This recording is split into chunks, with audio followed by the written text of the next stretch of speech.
Good morning. I hope this morning finds you well and safe again this morning, and excited to get into God's Word. And we do so, we turn to Mark chapter 5, verses 21 to 34. Mark 5, verses 21 to 34.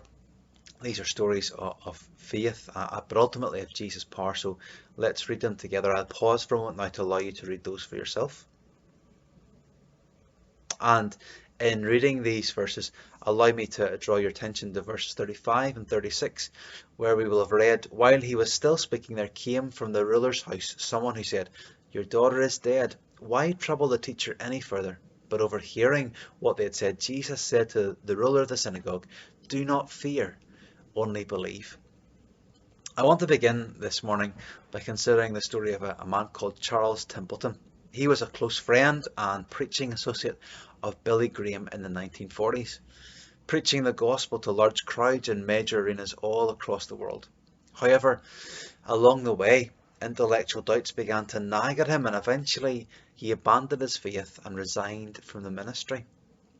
Interviewed whenever he was 83 years old and suffering from Alzheimer's, Templeton talked about the reasons why he'd left the faith. He said, "I started considering the plagues that sweep across parts of the planet and indiscriminately kill, more often than not painfully, all kinds of people, the ordinary, the decent, and the rotten. It just became crystal clear to me that it is not possible for an intelligent person to believe that there really is a deity who loves." When asked what he thought about Jesus Christ, Templeton did not acknowledge him as God. Instead, he responded with these words: "He was the greatest human being who had ever lived. He was a moral genius. His ethical sense was unique. He was intrinsically the wisest person that I've ever encountered in my life or in my readings. He's the most important thing in my life.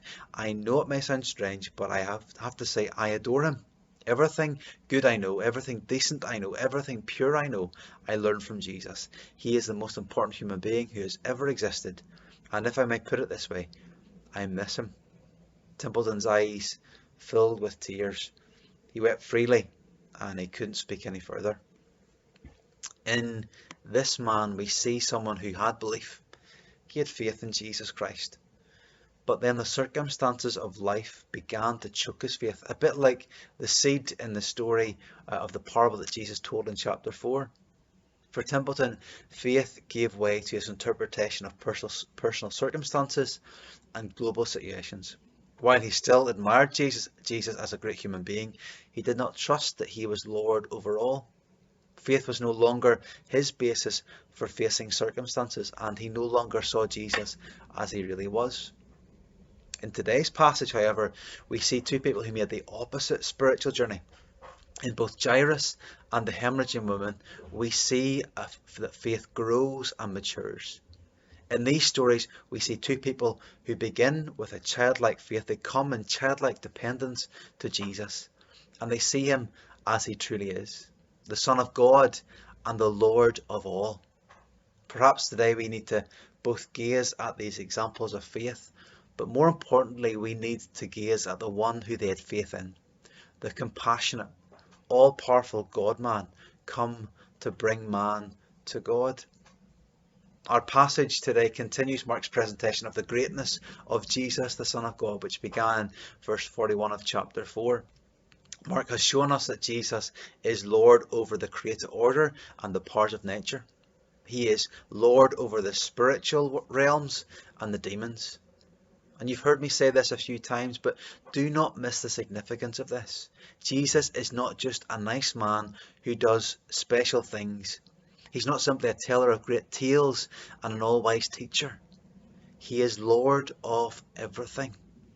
Everything is made by him and continues to exist because of him. He is in control of global events, and he's in control of personal circumstances. He is the Lord of all, and he cares. Jesus cares about his entire creation, but he also cares about each individual person in that creation. And we see this in our passage.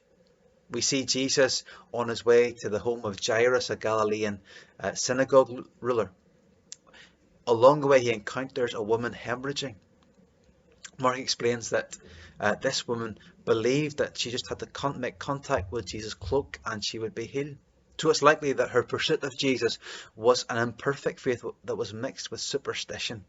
However, we see Jesus accept her imperfect but true faith and call her to find peace in life-giving truth that only He can bring and offer.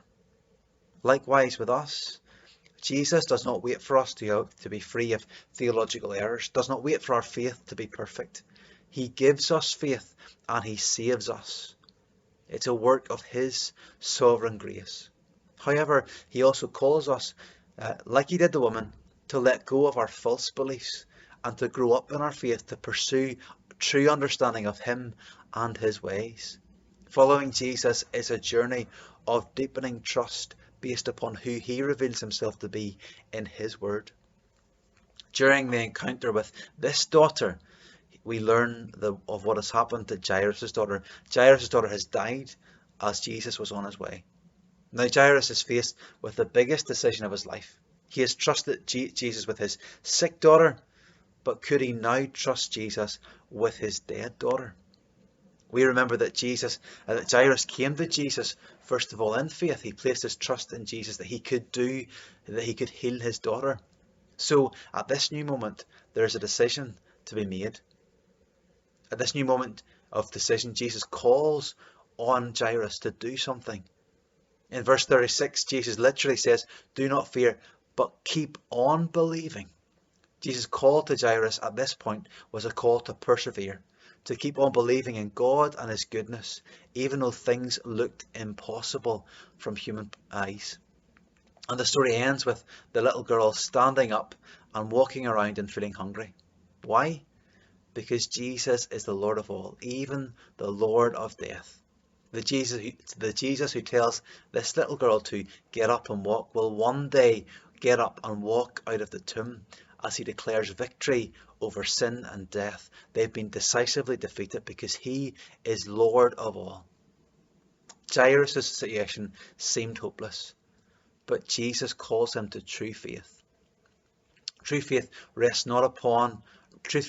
upon and trusts in and keeps leaning upon God and how He's revealed Himself in Jesus, not upon the circumstances that we face. True faith is not just about making a creedal statement, but a disposition of mind and heart which takes God at His word, regardless of the circumstances we face. Faith is not determined by circumstances, but is the basis upon which we face our circumstances. So, do you really believe today that Jesus is the Lord over everything that's happening in our world and in your personal world? Do you believe that this particular moment in history is under God's control? Do you really believe that He is in charge of this whole situation and He's about to bring about His perfect purposes? All of us, if we're honest, have questioned what Jesus is doing at this time. We've questioned what God is doing at this time. It is human to question and to wonder. That's why we need faith. So let us be people who pursue faith that is founded upon God and His faithfulness and His goodness, upon His sending of His Son to heal and to forgive, and upon His sovereign grace and gracious sovereignty. He is good and He is God and He is good all the time. So let us put our trust in our good God today and every day. God bless.